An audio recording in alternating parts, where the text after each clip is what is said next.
And we're live. Hey, all right. So we took a couple weeks off, right? Had some whatever, just couldn't make it work, which is fine. Hey, life happens. So we're back. It's good to see you, bud. Nice. So we were just chatting, right? We had an election recently. I don't know if you've heard, but everyone was preparing for Civil War round 2, and nothing really happened. And I thought that it would be a good opportunity to talk about how not important that the president is, because it's an important thing, but that it's not the end all be all when it comes to your individual life, right? Because I overheard someone speaking recently, and they said, "Oh, now that Donald Trump is not the president of the United States anymore, like I can relax, like I'm so like stress free." And I heard that, and I was just like, why? Like, what? When did you ever interact with Donald Trump to where he was causing you like physical stress and like turmoil? Like that's not him. That's you. That's you manifesting, what he is doing or what you disagree with what he's doing and turning it into stress for yourself. So that's not really on him. Right. It's on you. Right? You need to be the observer of your reality. Like you should be able to see everything and have no emotional attachment to it. Right? It shouldn't affect you. I mean, that's like teachings of Buddha and then everyone. There's no emotional attachment to reality. It's an illusion. Now we're getting into deep metaphysics. That's some deep stuff. But I understand where you're going, right? And you brought this up. It's not like there's a reason why the United States government is structured as it is. You have the president, the judicial, the House, whatever. And it's not one trumps the other. One trumps the other. It's a collaborative effort, and one has to be approved by the others, and so on and so forth. And that's why it's not King Trump; it's President Trump, or King Biden. It's President Biden. Right, you can just willy-nilly walk in and go, "I got 70 bills. Here you go." Now they're all real. Yeah. Like you did all day long. It doesn't matter. So I think it was just important to address, and we'll kind of just go with this wherever it does go, but address that whether you agree or disagree with Donald Trump or Joe Biden or Kamala Harris, whoever ends up becoming the president at some point in the future, whoever, your life will not cease to end. No, it will not cease to exist. It won't end. Because it's not the end all be all. If you're having some sort of inner turmoil and inner anguish because of who's sitting in the Oval Office, let's take a look inward, right? Because I guarantee, for the most part, what Donald Trump's doing, what Joe Biden's doing, is not affecting your day to day. You just pretend it is because you watch the news. Yeah, I mean that, and that's that's a good place we can segue in a second. But yeah, no, exactly. Like that's the news media has an effect on it. Social media has an effect on it. You see all these things. It triggers a reaction, and then you feel and then you see other people getting worked up. You think, oh well, Joe Schmo's outraged. I need to be outraged, or he's outraged. Like I disagree with him, so I'm outraged at you, and it just escalates and so on and so forth. I've had this conversation with so many people, like in my office, and it doesn't matter who they voted for, but it all comes back to well, it is what it is, but I'm successful and I own a business, so I have to get up and go to work tomorrow. I think they're very successful people, and they're all like, I don't have time to riot, I don't have time to loot, so here we go. I'm still going to bed at 9 o'clock and getting up at 3:55 right. And going to the gym and going to school and working and teaching kids. Like life goes on.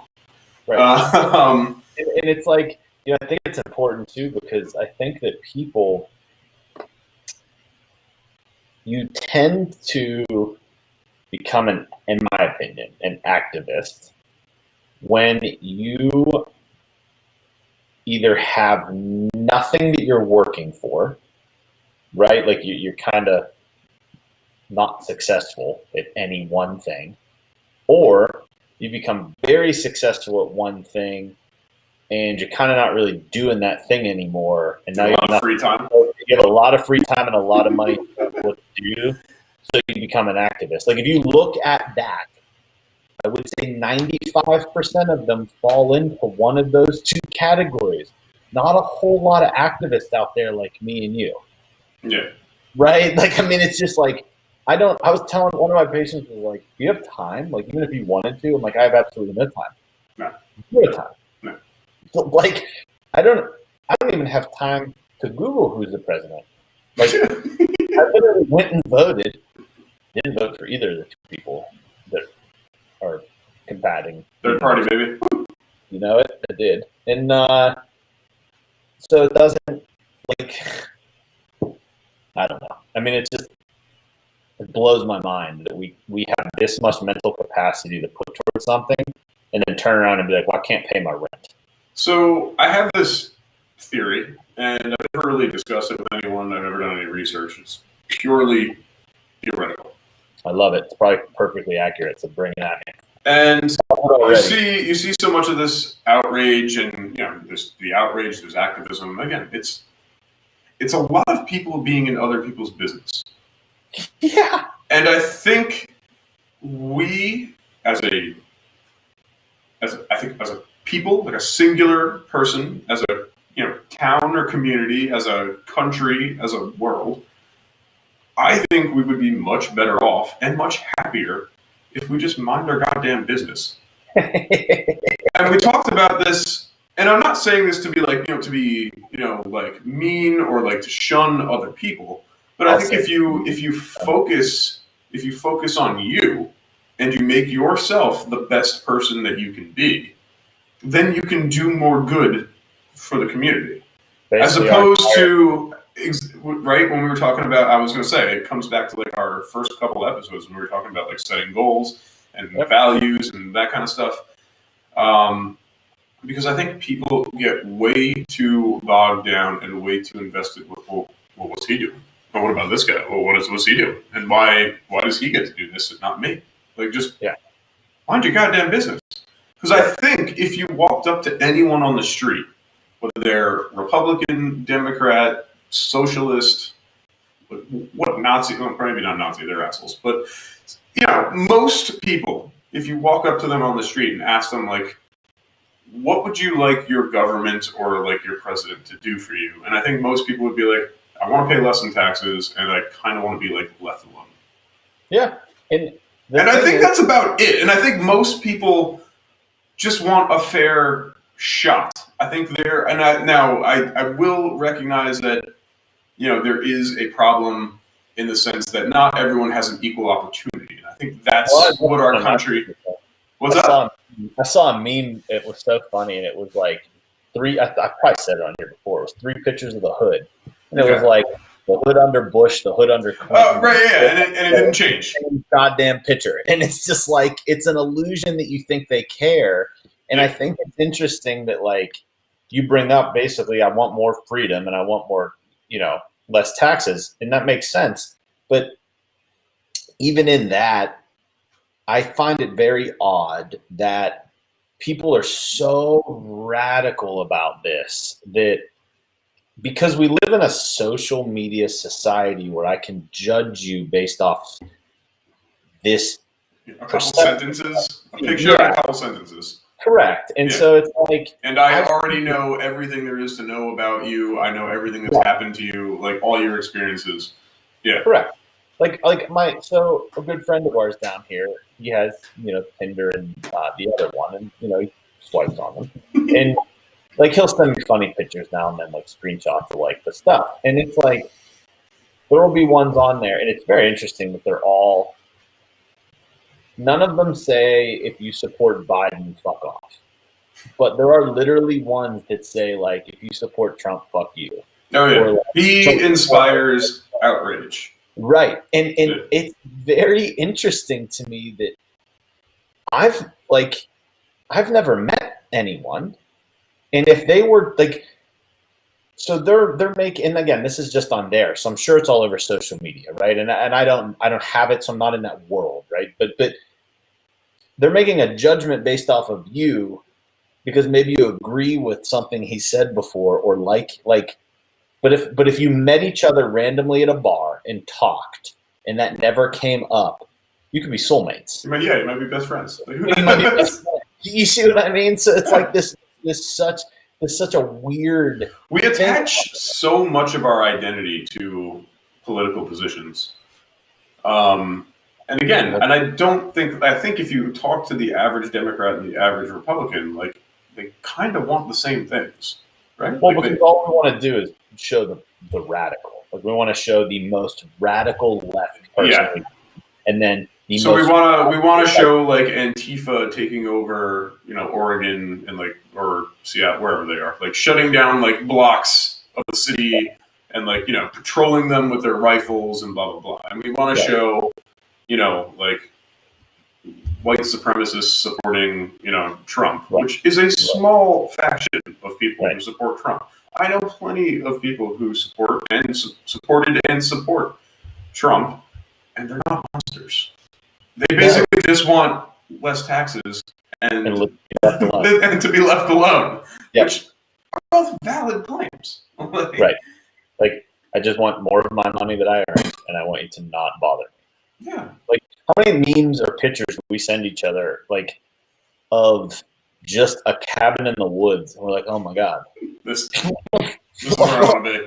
Right. Like, I mean, that's it. Like, just leave me alone. Like, and I think that's part of the thing, is that we've gone so far the other, like, and I've said this before, probably in this podcast, but freedom is a responsibility. And we're creating a culture in a society that doesn't want responsibility anymore. And if you don't have responsibility, you can't have freedom. Right? And so it's like, it's not that dangerous. Like, I mean, what we're talking about, we're talking on the surface and we're being like, hey, just quit being dumb, basically. But it's dangerous. Like it really is like it's a slippery slope if people get sucked into it, because they don't understand they're losing control of themselves. That's not okay. And it's like, it comes back to like you sent me a thing today that was amazing. But it comes back to that same thing. If you put as much energy into yourself as you put into caring who's president or vice president, you may have companies. Like, you may make $1 million this year. You legitimately might make $1 million this year. If you do our first 5 episodes and put that much effort and say, fuck it, I don't care who the president is, your life will change so much. And to think that, like, you can take a deep breath because Trump's not in office anymore. Well, what about him really bothered you? Like, I'm bummed he's not in office anymore because it's fucking hilarious. Dude, his tweets were probably the best thing for America. It's hilarious. I mean, it's hilarious. I'm not saying he was good. I'm just simply saying he was hilarious. Look, I am not. Look, I never voted for Trump, but I'm also not someone who can't like see like I'm not. You're right.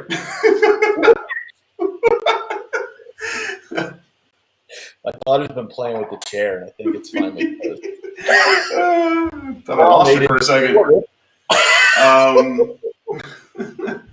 Anyway, I never voted for Trump. I also didn't vote for Hillary Clinton or Joe Biden, third party. But I'm also like those people who was like outraged by every single breath like Trump took. Like I've got better things to be concerned about than, every time Donald Trump wipes his ass and, I don't know. I mean, it makes me laugh. I mean, again, it comes back to, if everybody cleaned their own house, the world would be clean overnight. Like, and that's the thing, right? Because that's what I was talking about. Is like, if everyone just focused on improving themselves, they'd be in a better position. And when you're in a better position, generally, you're a happier, better person. Which means that you're just going to be better towards everyone else. So if everyone just focus on their own shit, and stop worrying about their neighbor and who's doing this and what's there and oh, what's he doing? What's she doing? Why does she get to do that and not me? Well, Right. focus on you. Make yourself the best version of you can be. Whether that's, getting healthy or, working out in the gym or starting, a new project or maybe really trying to get that promotion in your job or whatever it is that you need, that you want to achieve, focus on that as opposed to, oh, Donald Trump sent a misspelled tweet again. I'm outraged. Whatever. It's funny you bring that up. So it's cool because literally just today, so Christy and I, we made this thing we called this magical list of manifestation. And we just wrote down all these things we wanted to manifest, right? And then we do our 10 goals in the mornings. Every day we write our 10 goals. And today, 3 of mine are now gone, of my 10 that I wrote when we started this. How long ago that was, but 3 or 4 months ago, and I've already accomplished 3 of my 10. That's awesome. And 60% of our magical list of manifestation is manifested. And I don't pay any attention to social media or the government or the politics. And so everybody's losing. I would want to know, everybody who's so concerned with that, how many of your goals have you met? And how many of your magical list of manifestation things have you created for yourself? Because I'm over probably none. Because none. Right. And I think that's part of the problem is, while everyone's focused on everyone else, people crave distraction. Oh yeah. Right? So maybe the distraction is I want to be outraged at the Democrats or the Republicans. Like, that's my distraction. Or I'm gonna binge the newest season of Netflix or whatever. Endlessly scroll on media. It's a distraction and that's why they're there. It's like to keep you, whether it's an intentional where you're avoiding, as you said, avoiding the responsibility of maybe, trying to improve or to get that promotion or improve yourself, or maybe you're scared to try and fail. And I think that's a big one because I think people fear failure, which I understand because failure has been painted in a very negative way. But I also don't understand because you can never. You're going to fail no matter what, even if you don't try. If you don't try, and then you definitely fail. Right. You might as well start doing the things you want to do because you're going to fail no matter what. But failure, and this is something I try to teach my students, is that it's called the growth mindset, right? It's not fearing failure, not fearing failure. Not easy for me to say. Not fear. Outrage. You idiot. Yeah, right?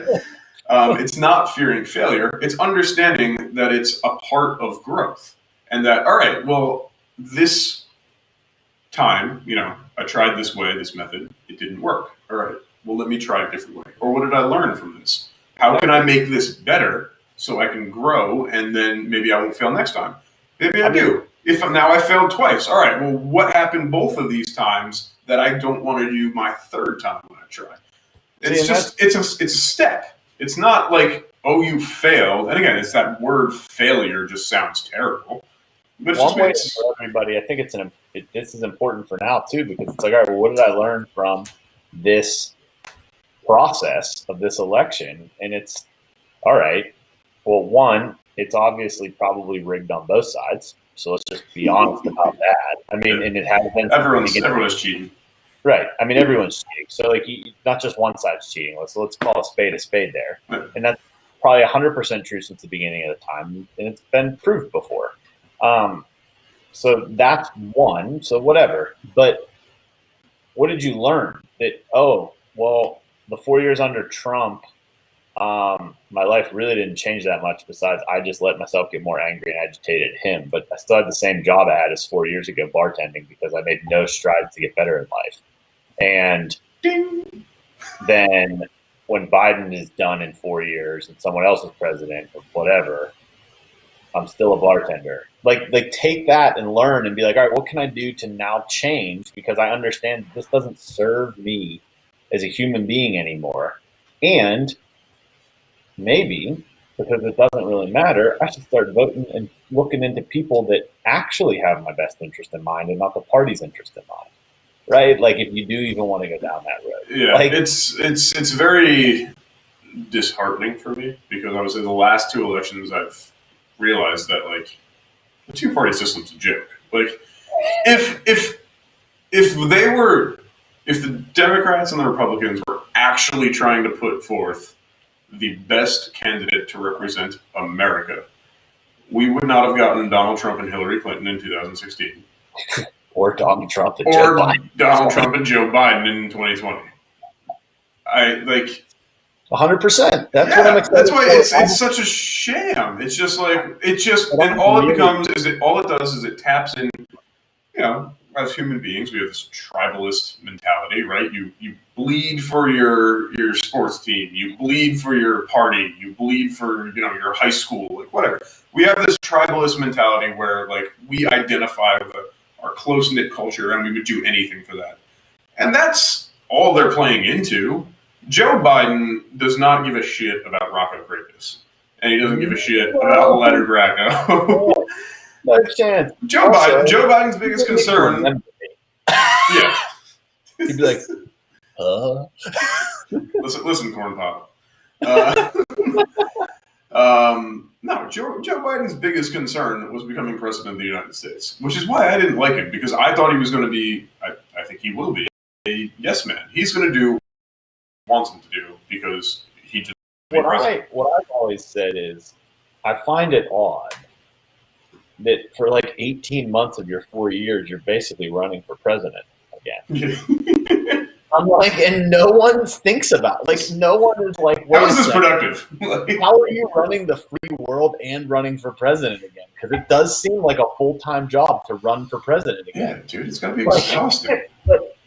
So running the free world just kind of takes a back seat. Like, give me a break. I don't have time for freedom today. Just not today. Tomorrow, yes, all the freedom. Today, I got to talk to the Oklahomians. And then just give me a break. I love Oklahomans. You think that 2024 is going to be awesome, no matter what. Let's just say Trump ends up getting elected because there's sham or there's not, whatever. I think 2024 is going to be awesome because I think you're going to see a lot of people, I hope, run that are level-headed. Like, I think you're going to see I hope he's listening because he probably is a huge fan of our podcast, the governor of Florida. I hope he runs. He's fucking amazing. I hope that freaking Broad in South Dakota runs. She's awesome. Freaking genius. Yeah. Super awesome lady. And I hope, what is her name? Tulsi or Tulsi? I liked her. Yeah, Tulsi Gabbard. She was awesome. Yeah. Amazing. Right? And then I hope Joe Jorgensen runs again. Like, I met a guy and I was getting my TSA pre-check and we were just talking, and I don't know how politics came up because it's the election, and he was very much like us. He's like, this is a joke. Like, why? Right? Like, basically out of nowhere. And I make him feel comfortable because I'm not going to judge him. Like, I don't give a shit. Vote for whoever you want. The whole point is for you to vote for whoever you want. Yeah. But I was like, I'm voting for Joe Jorgensen. And he was like, wait, who's that? I'm like, oh my God, let me educate you a little bit. She wants less government. She wants more freedom. She wants you to keep your guns. She basically wants to enforce the Constitution of the United States. And he's like, that sounds awesome. I like this. And he's like, I'm gonna go Google her. He's like, I didn't even know she was an option. And I'm like, of course you didn't, because CNN doesn't want you to know her. Neither does Fox. They don't want you to know she's an option. Which, by the way, apparently, someone told me the other day, I don't know if it's true, but I guess China's trying to buy CNN and New York Times. Wait, seriously? I didn't know about that. That's funny. Yeesh. But I feel like that can't happen, right? I feel like that can't happen. I don't know. There's a lot of maybe. I mean, I'm sure it can. Anything's possible, but maybe it shouldn't. Right. Right. It's like, but again, I was the person who told me, I was like, well, I don't care. And they're like, how do you not care? I'm like, I've never watched it. Yeah. Fox, so it doesn't matter. Like, well, yeah, but they'll pump everybody full of propaganda. I'm like, well, they just don't watch it, and they can't pump you full of propaganda. Again, responsible. That's what they're doing now. If you put Fox on one TV and you put CNN on one TV, and if they're covering the same story, you're going to get two fucking different stories. That's propaganda. That's not news. There's only one news. News is what happened. It's events. It's this happened. Someone shot someone. This puppy fell in a well. Like, this cat is in a tree. That is news. It's not. That's news. Good. It's not racist cat up in a tree screams condescending things at, dog, while on the other side it's, cat defends property from dog that's infringing upon his rights. Like, that's propaganda. It's two different stories, two different narratives covering news. So, like, the racist news reporter because she called the cat black because it was black. Yeah, like fired. So yeah, you know what? Like, fine. Let China buy CNN and the New York Times. It's not gonna affect me because I don't read or watch either. So, and I got to be honest, I think that generation's dying. I think that the generation news. So this actually leads me, and this is actually really interesting. I think you and Christy should sit down, and you guys have Netflix, right? That I forget what it's called. But it's that social media like documentary. It's like it was created by like someone who left Google or whatever. Yeah, the person who made like the like button or something. Someone told me. Something like that. Yeah. So he was on Joe Rogan. So I haven't watched the documentary, but I watched the interview with Joe Rogan, which I'm actually glad I watched that first. Okay. So he kind of broke it down because Kristen and I had this conversation before the election even happened. It was actually probably a couple of months ago. We're just like, I honestly can't remember like when things got so inflammatory. Like, I remember when I was a kid, like, my parents are Democrats and they're fairly strongly left-leaning. One of my best friends growing up is a Republican. His family's a Republican, pretty right-leaning. Our families were the best of friends. Didn't fucking matter. Imagine that. So this is, during my childhood, and granted, not that I ever really paid attention to politics, through my childhood or high school. I think I probably started, and I'll say paying attention loosely, when I turned 18 and I could vote. And I was like, oh, all right, this is cool. Like, whatever. But again, searching through my memory, like, I couldn't remember a time when like everything was so divisive. Like, Republicans hate Democrats, Democrats hate Republicans, Fox News is terrible, CNN is terrible, blah blah blah. Everyone, they're trying to make us socialists. They're trying to make us fat. Like, when did this happen? So what I found interesting is in that documentary, the guy who was from Google said, it actually started happening about 10 years ago when social media started taking a very prominent role in people's lives. So now, again, you got your little phone, everything pops up on the screen, you can keep scrolling endlessly, and all it is just boom, in your face, in your face, in your face, in your face. And it basically has your attention. I mean, your phone tells you at the end of the week how many hours a day you spend facing it. It throws it in your face and we continue to do it. Yeah. That's how addicting it is. So around 10 years ago, there was massive drop off from viewership of these, media, the mainstream media news outlets. A massive drop off because, people had their attention in their phones, on Facebook, all that stuff. So they changed how they presented the news, and they went more inflammatory. They went more headlines that are designed to grab your attention and to outrage you because people tend to pay attention to things that outrage them more. So Fox News went super heavy into like attacking, the liberal Democratic contingency, and vice versa for CNN and MSNBC or whatever the other networks are. So that's when it kind of started. And I thought this was like absolutely fascinating, is that social media and this addiction that we all have has changed how the news is reported. Because it's not news. It's no longer news. It's entertainment. It's interesting you say that, because now I'm looking back at my childhood, and my dad, this is the first year he's ever told me who he voted for. When I was growing up, I used to beg him to tell me who he voted for, and he'd say every time, "It's none of your business." And then I would ask my mom, "Who did Dad vote for?" And she said, "He won't tell anybody because he said it's no one else's business." And I'm like, but that even he was broke by this, because now we'll say who he voted for. And I'm like, that's interesting. That and I'm like, because that's really what it should be. Like, and again, of course, I'm saying who I voted for. I voted for Joe Jorgensen, but I had the conversation with Christy and a couple of my buddies, and again, the guy down here that I was telling you about earlier in the podcast, he voted for Joe Jorgensen too, and his family's very far left, right? And they're like, "Well, how dare you do that? You're taking votes away." Oh, that's my fucking favorite. And he's like, he's like, "Well, why are you making the assumption that I would?" Yeah, right. Like what? Like, because that's a really big leap. He's like, and also, and like him and I, we've talked, and he's like, the point of an election is to vote for who you want to be the president of the United States. And I know tons and tons of people that, the vast majority, how many 160 million people voted or whatever.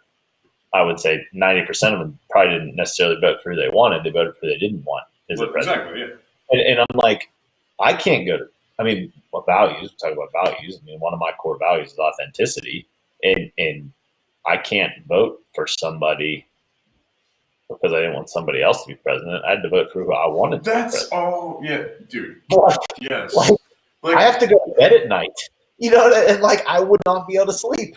And that's what drove me, I would say, the most. Look, I knew who I was voting for way early on. I knew it was going to be neither of these two. I also voted for Joe Jorgensen.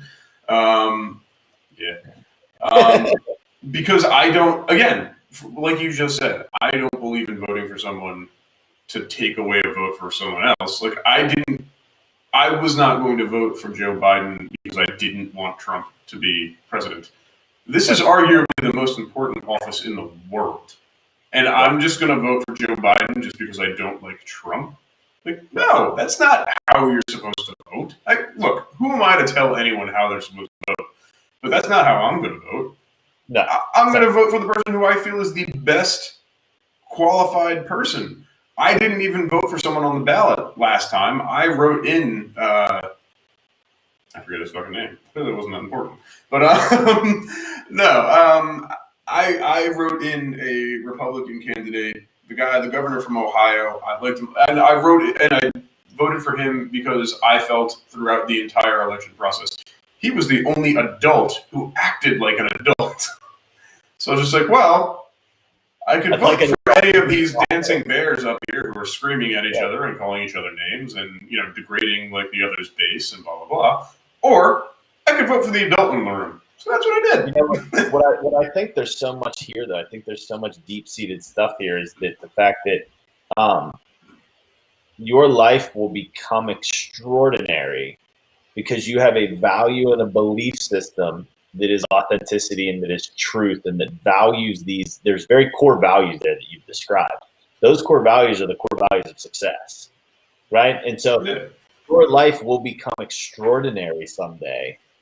And I can look at who you voted for and why and know that because I can know everything I need to know about your values and belief system, right? And so I don't care who you voted for. I would care more about why you voted for that person. And then I could tell you if I really want to be friends with you because now I know your values and beliefs. And if they're not congruent with mine, I don't probably want to be friends with you. Yeah, you know, anyone could come up to me and ask me who I voted for. And I would not have I do tend to agree with your father. I think, it's a private thing. It's really none of your business. But I'm not ashamed to say who I voted for.